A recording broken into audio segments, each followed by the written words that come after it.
Hello, my Virgo family.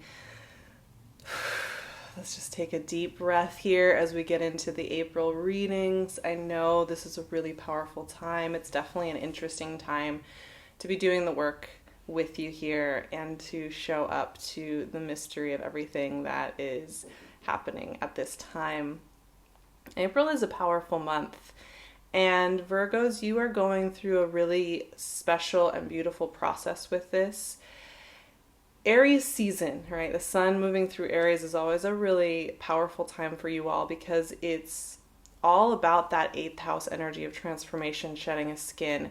So as we move through the first 3 weeks of this month, there is a feeling like you are transforming.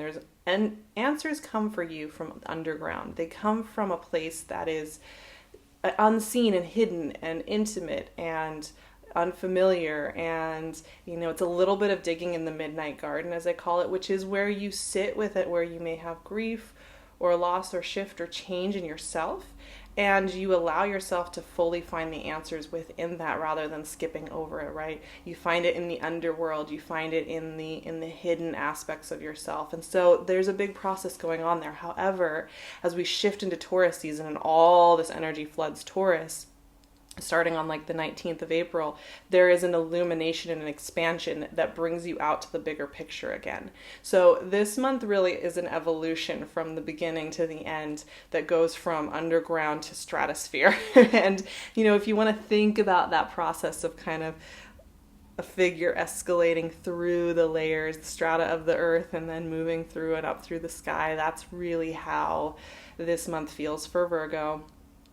And one of the things to keep in mind just as you're working through that is that slow your thoughts down as much as you can, because the old stories aren't going to fit so well here in April.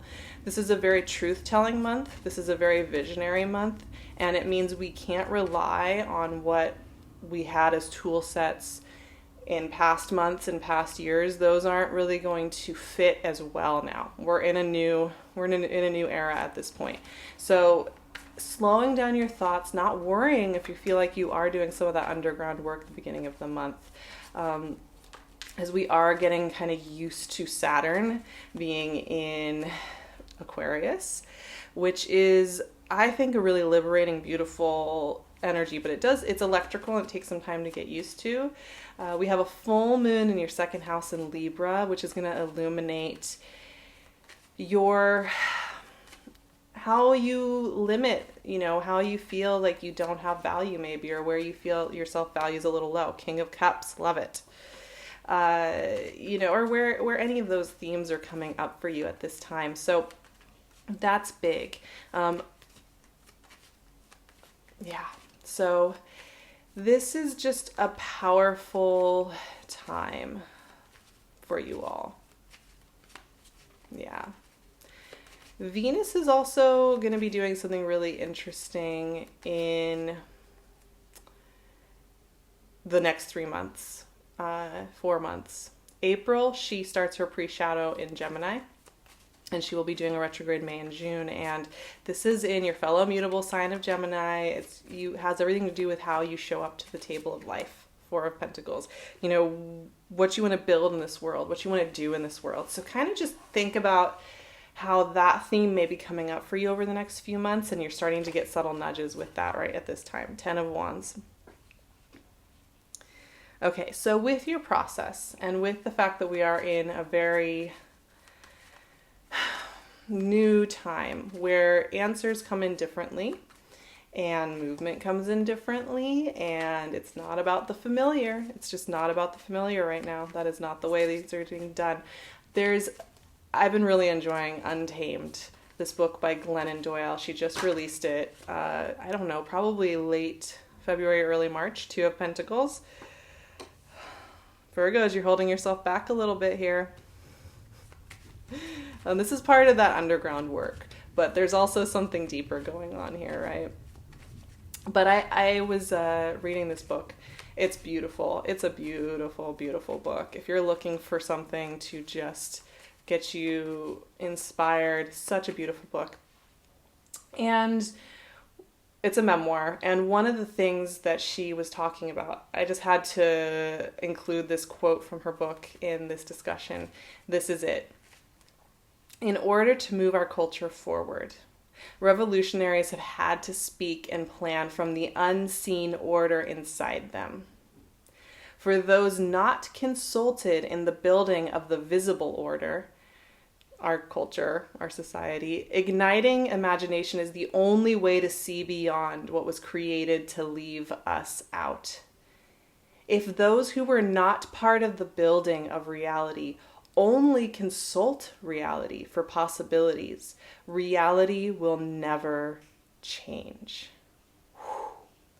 That is huge. And this month, Virgos, this is a month to use that Three of Cups, love it, that quick, inventive mind to not consult reality. I mean, not to constantly go back to what's familiar, what's already been written out, but to start activating thoughts and patterns that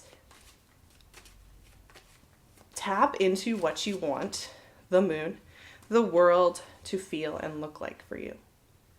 This is not about being escapist, right? You know, I want to make a distinction here. I think sometimes people can be a little bit critical of the dreamer, right? Because the dreamer, and look what wanted to come out, Page of Wands and the Fool. All right. Those cards were not going away, I tell you what.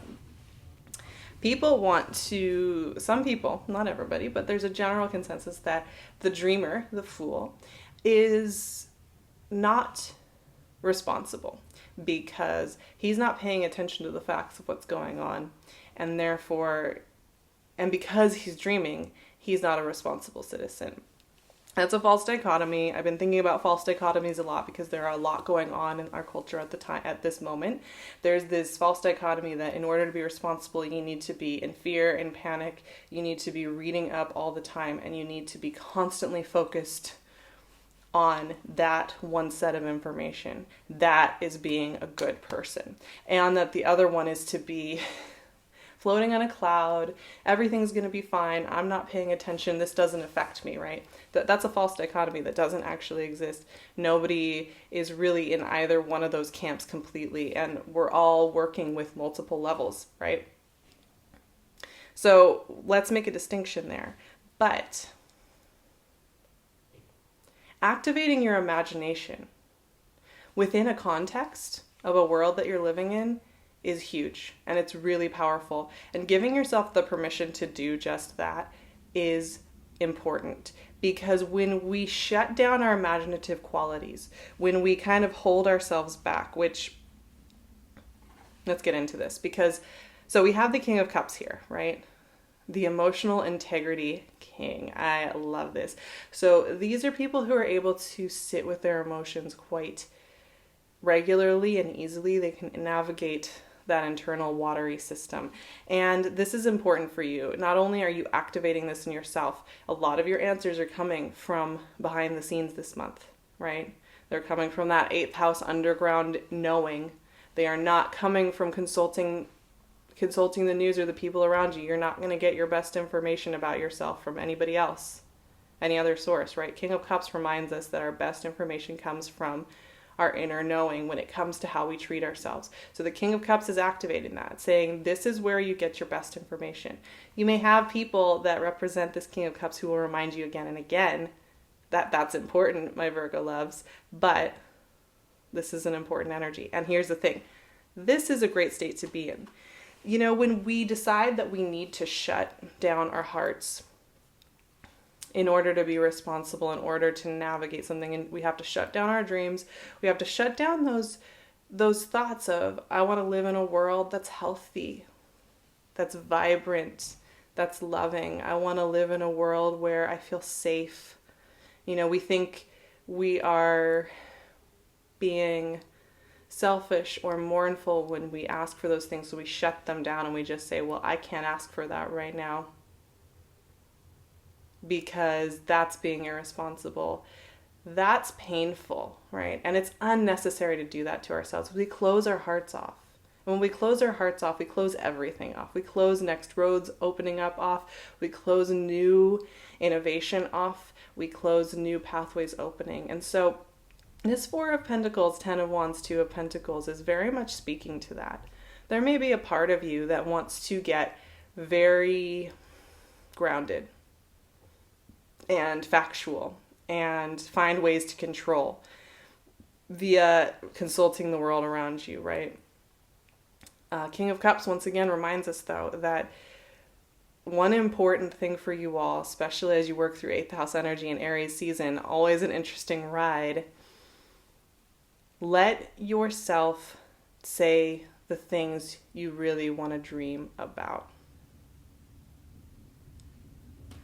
Say what you really want, and not like the surface level stuff. You can talk about, I want like a new car, or we're talking about what you want this life to feel and look like.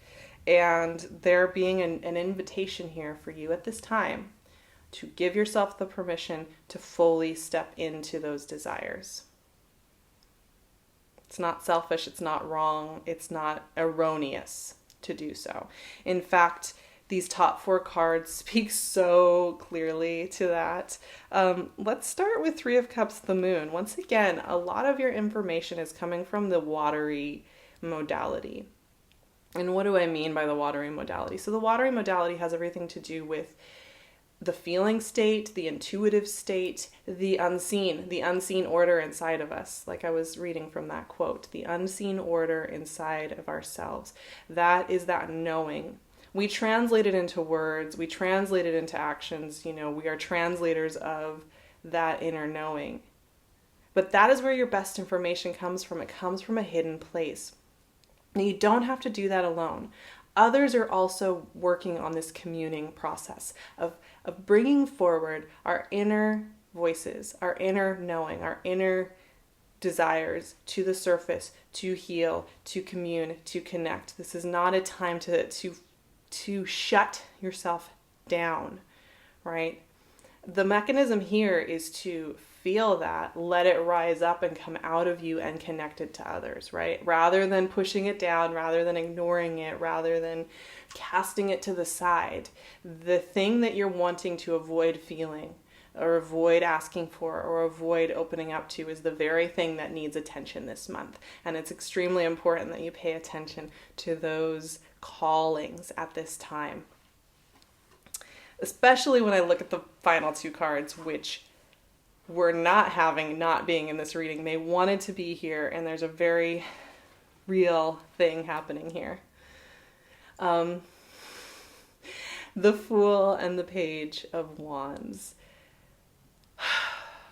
Like I was saying, I think that there's can be a wariness about the Fool, right? The Fool is delusional. The Fool is irresponsible. The Fool is going to step off a cliff and fall down the side of the canyon and be dead, and what good is he to anybody then? Same with Page of Wands. Page of Wands is like, I'm going to try this new thing, and I don't know how to do it yet. I'm excited, I'm ready, but I'm going to initiate this, and I'm going to set this on fire, and I am going to do this because I'm meant to be here, and I'm going to take these actions, right? These are very bold energies. And actually, when I think of you all, when you are feeling good and you are feeling cherished and you are feeling centered, I think about these energies. I think about how you are able to just get in there and make things happen. If you, from the morning to the afternoon of a Virgo who's clicked in, everything can be done. Amazing things can get accomplished and clarified and moved on like nobody's business, right? So I know you all are able to activate into that empowered state very easily. But I want you to trust yourselves more right now, even more, because it's very easy to self-doubt during this time with the conflicting information coming in, with the sheer amount of information we get inundated with at this time. It's very easy to get lost in the sea of that. And to come back to your knowing, to come back to your inner order is essential at this time. So the thing that I'm noticing about April in general Definitely for you, because you have new beginnings here with the Fool and the Page of Wands. New beginnings are opening up for you as soon as you release this idea that you have to shut yourself down in order to be fair or to be balanced or to be correct or what have you. I don't know. It depends on how that shows up. This month is a lot about new initiation. It's a lot about forward motion. It's a lot about new information. It's a lot about new ways of doing and seeing and moving through the world. It is not about stagnation. It's not about holding back, and it's not about getting stuck in the same old place. That isn't what's happening here. We had the Tower moment in March, the understanding that things are changing and that we are in a transformational place. We've always been in a transformational place, right? So April, we take those tools and we apply them to the world. Now you are starting into a new cycle. Once again, especially if you're Virgo rising, but even Sun and Moon, this is a transformational time where when you come out from that underground and we step into Taurus season, fellow earth sign, and we step into the illumination of your path forward, there is a rebirth that occurs at that time. There is a rebirth that will be occurring that last 10 days of April, where suddenly things are illuminated and you can see more clearly than you have in a long time. So this is also a time for you to activate an almost new version of yourself and let this process carry you with it into new paradigms. It's a powerful month for Virgos, and you will be feeling the feelings, and you will be going through a series of wave forms as you feel through that. That's great. First of all, that is great. If you are allowing yourself to ride the waveform of your emotions, guess what? You're tuned in. You're paying attention. You're honoring. And that means that you're in sync with yourself. Therefore, you're more in sync with your path. I have some affirmations for you to take with you for April. And here we go. I trust into new ways of seeing and understanding. I allow a new version of myself to be born during this time. Golden energy radiates from my heart and leads me forward. I rest into powerful action. That last one, I rest into powerful action. That is the key. This is not about force. This is about keeping that heart open, right? It's about letting go of the warrior armor. One of the things that's coming up at this time, and it will be coming up for several years, is Chiron and Aries. And that is healing our idea that we have to be warriors in that very specific way of being, cloaked in heavy armor, shut down, efficiency, right? Chiron is looking at that again and saying, we can be fully visualized in the world and moving through the world and taking action through the world from a place that we felt we had to hide before, from a place where we felt we had to cloak it in heavy armor. And you, my friends, are getting a huge dose of that energy this month as you move through that. And so to rest into powerful action means to relax your nervous system enough, relax your restrictions on your thoughts enough to let your heart speak, to let your solar plexus speak, to let your authentic voice speak, and therefore to inspire actions that are beautiful, that are meaningful, that are helpful, that are empowered, that are deep, that are profound. And that is your calling at this time. So I'm sending you all so much love. I hope you have a beautiful April. I will be riding there right alongside you, being a Virgo moon. I always feel this energy moving through me as the month continues. Of course, if you're looking for more guidance, more resources, you can join me on Patreon. I would love to see you there. We do weekly astrology discussions. I create worksheets. I'm hoping to do a little more going live over there, so you can ask questions live and we can just have a little energy check-in. I would love to see you over there. It's a really nice little community, all inclusive, one tier.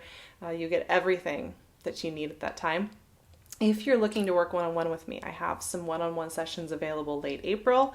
I'm opening up more in May. So I would love to create that space for you. Sit through it, feel through it, and activate and tap into what's coming up next for you and really step fully into the empowerment. So if you're looking for a little space creation for that, I would love to do that work with you.